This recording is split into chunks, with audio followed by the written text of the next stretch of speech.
Hello दोस्तों। मेरा नाम सुनीता है। मेरी नौकरानी रोज मुझे कहती, डॉक्टर साहिबा, आप नाइट शिफ्ट मत किया करें, आपके हिस्से की सज़ा मुझे भुगतनी पड़ती है। मुझे उसकी बातों की समझ न आई। एक दिन मेरी तबीयत खराब थी, तो अपनी जगह किसी और को काम देकर मैं अचानक जल्दी घर आ गई, तो मेरे कमरे से चीख की आवाज़ ही आ रही थी। हस्बैंड तो घर पर था नहीं, मगर जब कमरे का दरवाज़ा खोला तो सामने का मंजर देखकर मेरी रूह कांप गई थी, क्योंकि कमरे में मेरी छोटी बेटी और वह नौकरानी।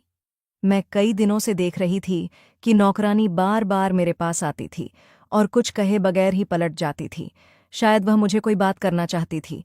जब मैं उसे 3-4 बार यही करते देखा, तो एक दिन मैंने उससे पूछ लिया कि सुमित्रा, खैर तो है, क्या तुम्हें कोई बात करनी है? मुझे लगा था शायद उसे पैसों की ज़रूरत होगी, क्योंकि अक्सर गरीब लोगों का यही तो समस्या रहती है कि उन्हें हर वक्त बस पैसे की ज़रूरत होती है। तो मैंने इसलिए उससे पूछ लिया कि पैसों की ज़रूरत तो नहीं। तो सुमित्रा कहने लगी, नहीं नहीं मैडम जी, मुझे पैसों की ज़रूरत नहीं है, बल्कि मैं तो आपसे कोई और बात करना चाहती थी। मुझे उसके चेहरे पर चिंता की लकीरें साफ दिखाई दे रही थीं। मैंने उससे कहा कि सुमित्रा जल्दी बताओ, मुझे हॉस्पिटल के लिए भी देर हो रही है।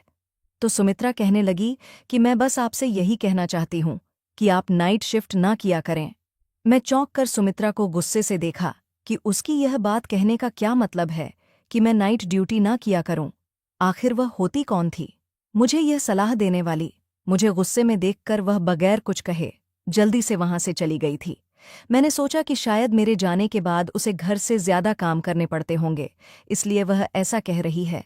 मुझे वैसे भी काफी दिनों से उसका व्यवहार कुछ बदला बदला सा लग रहा था, इसलिए मैंने सोचा कि मुझे उसे पर नजर रखनी चाहिए और आखिर पता तो चलना चाहिए कि उसके दिमाग में चल क्या रहा है।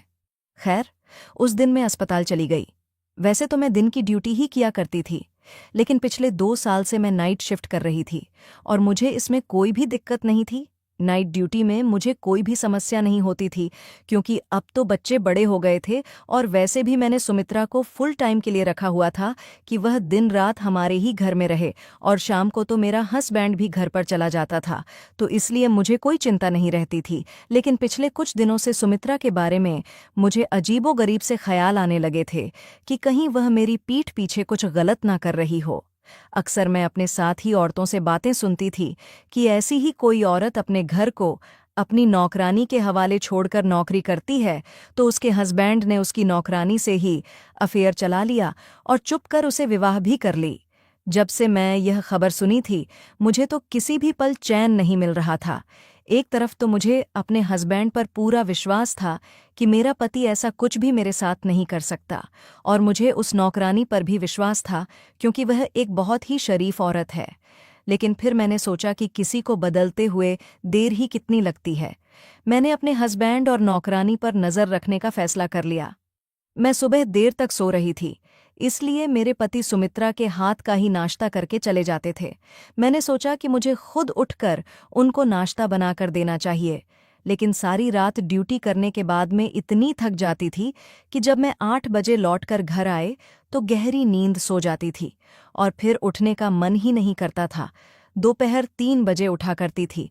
लंच करने के बाद में अपनी प्राइवेट क्लिनिक पर बैठ जाया करती थी, क्योंकि अस्पताल की नौकरी के अलावा मैंने एक प्राइवेट क्लिनिक भी बना रखा था, जिसमें मैं गरीब लोगों का फ्री में इलाज किया करती थी। क्लिनिक से आने के बाद शाम की चाय पीने के बाद में अस्पताल चली जाया करती थी। कभी कभी मेरे हस्बैंड मुझसे शिकायत भी करते कि मिताली, तुमने तो अपनी जिंदगी को इतना बिजी कर लिया है कि उसमें मेरे लिए टाइम ही नहीं है। आखिर मुझे भी तुम्हारी ज़रूरत महसूस होती है। लेकिन मेरे पति बहुत अच्छे थे। मैं उन्हें बहुत जल्दी मना लिया करती थी और वह भी मेरी बात को समझ जाया करते थे। जिंदगी की यही रूटीन चल रही थी। कुछ दिन तो यूं ही सुकून से गुजर गए। मुझे ऐसी कोई भी बात नजर नहीं, तो मैं भी कुछ सुकून से हो गई थी। लेकिन सुमित्रा एक दिन फिर मेरे पास आई और कहने लगी, मैडम जी, अगर आप मेरी बात माने तो आप अपनी ड्यूटी दिन की समय में करवा लें।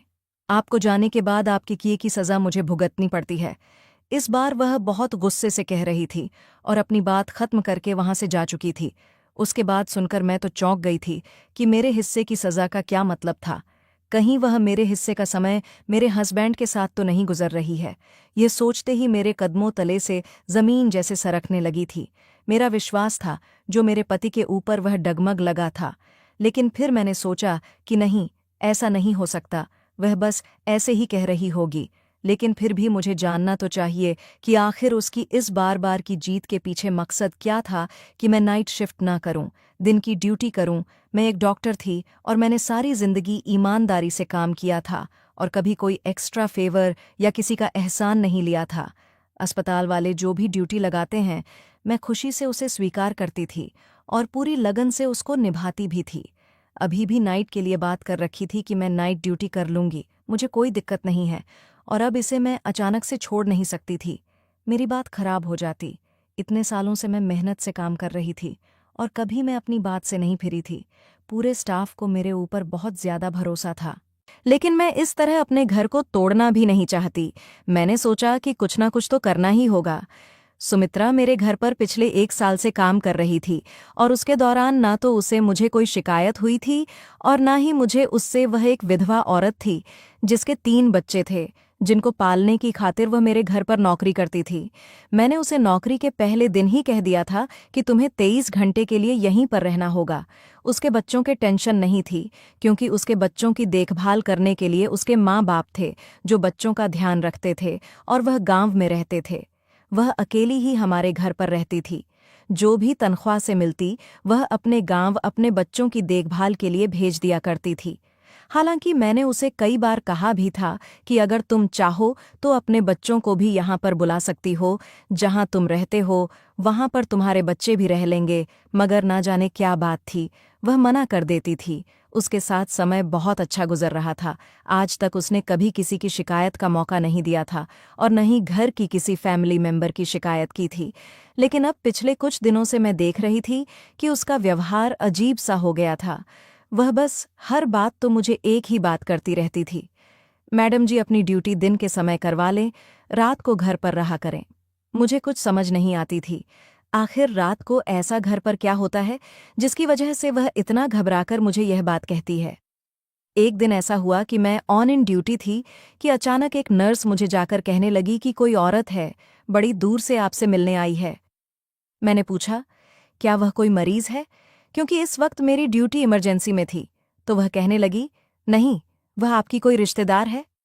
मैं हैरान होते हुए बाहर आई कि मेरी कौन से रिश्तेदार इस वक्त मुझसे मिलने अस्पताल आ सकती है। मैं बाहर गई तो एक अनजान औरतों को सामने खड़ा पाया। मैं हैरत के मारे से देखकर पूछा, आप कौन हैं? तो वह कहने लगी, क्या आप ही डॉक्टर सुनीता है? मैंने कहा, जी हाँ, मैं ही डॉक्टर सुनीता हूँ, कहिए। मेरी बात सुनकर उसने एकदम से मोबाइल का कैमरा निकाला और मेरी तस्वीर खींचकर अचानक से भाग गई। मुझे तो कुछ सेकंड के लिए समझ नहीं आया कि मेरे साथ हुआ क्या, और जब तक मैं समझती वह मुझसे दूर भाग चुकी थी। मैं जल्दी से उसके पीछे भागी, उससे पूछ सक कि उसने मेरी तस्वीर क्यों बनाई है और आखिर वह कौन है। लेकिन वह बहुत तेजी से भागती हुई मुझसे बहुत दूर जा चुकी थी। मैं परेशान होती हुई वापस आ गई और सोचने लगी, है भगवान, ये मेरे साथ क्या चल रहा है? कौन थी वह औरत और यहाँ क्यों आई थी? पता नहीं क्यों मुझे कुछ बहुत बड़ी गड़बड़ का एहसास हो रहा था, जैसे कुछ बुरा होने वाला है। मेरी छट्टी इस बार बार मुझे इशारे दे रही थी कि शायद मेरी जिंदगी में कुछ तो बहुत गलत होने वाला है।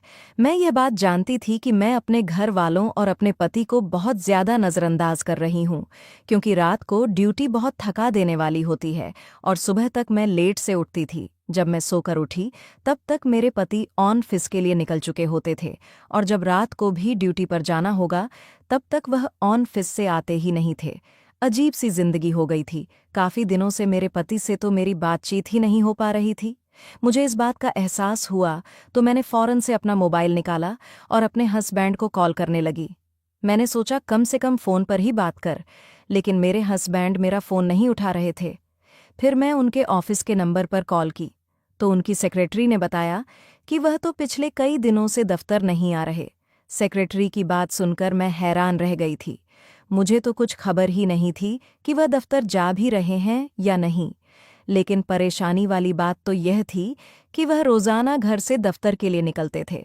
फिर ऐसे कैसे वह कहीं जा सकते हैं? अगले दिन मैंने सोचा कि मैं छुट्टी कर लेती हूँ। जब मैं ये बात घर में बताई तो सब बहुत खुश हुए। खास तौर पर मेरी नौकरानी सुमित्रा के चेहरे पर तो सच्ची खुशी के हाव भाव नजर आ रहे थे। रात का खाना खाकर फ्री हुए तो मैं ऐसे ही टहलने के लिए बाहर आ गई तो मैंने देखा सुमित्रा किसी से फ़ोन पर बात कर रही थी और वह किसी को बता रही थी कि मैडम जी आज घर पर ही हैं।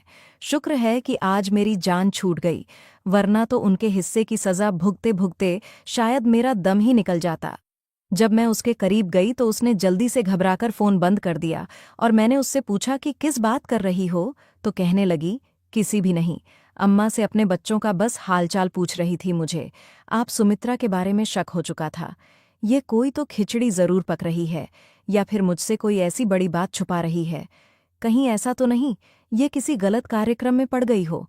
मैंने सोचा कि आज घर पर रहकर देख लेती हूँ कि आखिर यहाँ होता क्या है, लेकिन मुझे तो कुछ भी ऐसा गलत महसूस नहीं हुआ।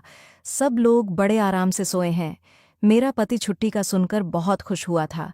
कहने लगा कि इतना समय हो गया है, हमें एक साथ समय गुजारने का मौका ही नहीं मिला। मैं भी सोचने लगी, क्या यह वाकई खुश है या खुश रहने का नाटक कर रहा है। मैं उसे खोजती हुई नज़रों से देख रही थी। कहीं ऐसा तो नहीं कि मेरे घर से जाने के बाद उसका और मेरी नौकरानी का कुछ चक्कर चलता हो। ये हो सकता है कि मेरा पति सुमित्रा के साथ कोई ज़बरदस्ती करता हो, इसलिए वह मुझे कहती हो कि आप घर पर ही रहा करें। मेरी एक बेटी और एक बेटा था। बेटी कॉलेज में पढ़ती थी, बेटा छोटा था और वह स्कूल जाता था। इस घर में हम बस 4 ही लोग थे और मेरा ख्याल था इतने सारे लोगों के लिए सिर्फ एक ही नौकरानी काफ़ी है। इसलिए मैंने कभी सुमित्रा के अलावा किसी और को रखने के बारे में सोचा ही नहीं था। और अगर 1-2 बार मैंने अपने घर वालों से पूछा भी कि कोई और नौकरानी रख लूं, तो सबने सुमित्रा की बहुत तारीफ करते हुए कहा था कि उसके होते हुए उन्हें कोई परेशानी नहीं, तो फिर क्या ज़रूरत है दूसरी नौकरानी रखने की। तो मैं भी सुकून से हो गई थी कि उसके होते हुए उन्हें कोई परेशानी नहीं, तो फिर क्या ज़रूरत है कोई दूसरी नौकरानी रखने की। तो मैं भी सुकून से हो गई थी। लेकिन कुछ दिनों से मैं देख रही थी कि सुमित्रा और मेरी बेटी अनु आपस में कुछ ज़्यादा ही प्यार से रहने लगे थे। अनु हर वक्त सुमित्रा के आसपास घूमती रहती, कभी उसके कमर में हाथ भी डाले खड़ी होती, कभी उसके गालों पर प्यार कर रही होती। मुझे यह देखकर बहुत अजीब लगता था। आखिर यह सुमित्रा को इतना प्यार क्यों करने लगी थी। मैं यह भी देख रही थी कि अनु तो सुमित्रा के करीब जाने की कोशिश करती थी, उसे प्यार करने की कोशिश करती थी, लेकिन सुमित्रा उसे दूर भागती थी। खैर, उस दिन मैंने पूरा दिन और पूरी रात घर पर रहकर देख लिया था। मैं अस्पताल भी नहीं गई थी और क्लिनिक पर भी नहीं बैठी थी, लेकिन मुझे कुछ भी अब नॉर्मल दिखाई नहीं दिया था, सिवाय इसके कि मेरी बेटी रिया सुमित्रा की कुछ ज्यादा ही करीब होने की कोशिश कर रही थी। लेकिन मैं इस बात को इग्नोर कर दिया कि हो सकता है मैं तो घर पर रहती नहीं हूं, सिर्फ सुमित्रा ही घर पर होती है, तो सुमित्रा से उसका दिल लगाव हो गया होगा। फिर कोई और बात नहीं थी। मैं घर पर रहकर देख लिया था, लेकिन ऐसा कुछ भी नहीं था।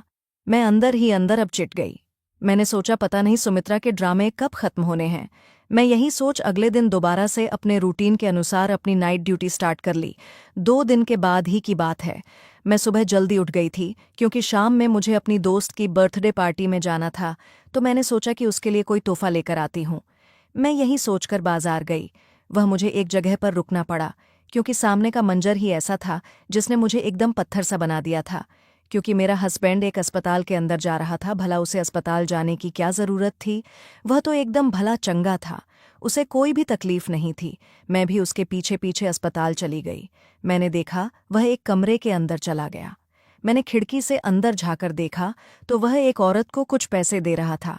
उसे औरत को मैं पहचान नहीं पा रही थी क्योंकि उसे औरत की मेरी तरफ पीठ थी। उसे औरत को पैसे देने के बाद और उसे हाथ मिलाकर मेरा हस्बैंड जल्दी से बाहर चला गया। उसके बाद उसे औरत ने किसी को फ़ोन किया और थोड़ी देर बाद जो औरत आई उसे देखकर मैं आंखें झपका भूल गई थी। फटी फटी आंखों से उसको देख रही थी। वह औरत और कोई नहीं सुमित्रा थी। उस औरत ने सुमित्रा को कुछ पैसे दिए, सुमित्रा ने उसका धन्यवाद किया और वहां से चली गई। आखिर यह सब क्या था, मुझे कुछ भी समझ नहीं आ रहा था। मेरे पति ने पहले उसे अनजान औरत को पैसे दिए और फिर उसे अनजान औरत ने मेरे पति की दे हुए पैसों में से कुछ पैसे सुमित्रा को दे दिए। आखिरी यह सब चक्कर क्या था। और जब उसे औरत ने मेरी तरफ को चेहरा घुमाया तो मैं दंग रह गई थी। मैं उसे औरत को कैसे भूल सकती थी। इतने दिन गुजर जाने के बावजूद उसका चेहरा मेरे दिमाग में फिट हो गया था। यह तो वही औरत थी जिसने उस दिन मेरी तस्वीर ली थी और भाग गई थी उसका। मेरे हस्बैंड के साथ आखिर क्या संबंध है। मैंने सोचा कि मैं अभी जाकर उसे पूछ लेती हूँ, लेकिन इससे पहले कि उसे औरत के पास कोई और दूसरा आदमी आया, एक दूसरे के साथ मिलते हुए वहां से चली गई।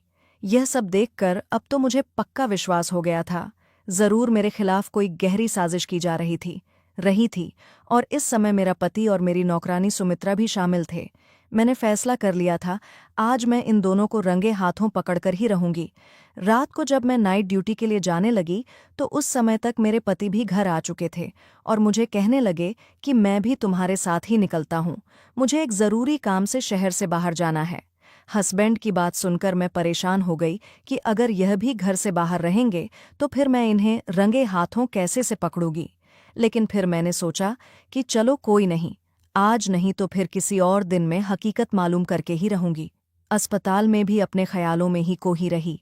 सोच सोच कर मेरा दिमाग फटने लगा, मेरे सर में तेज दर्द होने लगा। सर्जन डॉक्टर राउंड पर आए तो मेरी खराब तबीयत देखकर कहने लगे, मेरा ख्याल है कि आप नाइट ड्यूटी नहीं दे सकेंगे, आपको घर चले जाना चाहिए सर। मैं इतनी तेज दर्द था कि मुझे भी लग रहा था कि मैं यहाँ अब और ज्यादा नहीं रह सकती, वरना मेरी तबीयत और ज्यादा खराब हो जाएगी। मैं अपनी जगह किसी दूसरी डॉक्टर को ड्यूटी दी और बगैर बताए घर चली आई। आज से पहले मैं कभी अचानक रात के समय घर पर नहीं आई थी। दरवाज़ा बंद था। मैंने सोचा उन लोगों को जगाने से अच्छा है मैं खुद ही अपनी चाबी से दरवाज़ा खोलूं। अंदर दाखिल होते ही मुझे अंदाज़ा हो गया शायद मेरे हस्बैंड अभी तक घर वापस नहीं लौटे थे, क्योंकि उनकी गाड़ी वहां पर नहीं थी। मैं अपने कमरे की तरफ बढ़ने ही लगी थी कि अचानक मुझे चीख की आवाज़ सुनाई दी। आवाज़ ऊपर से आ रही थी।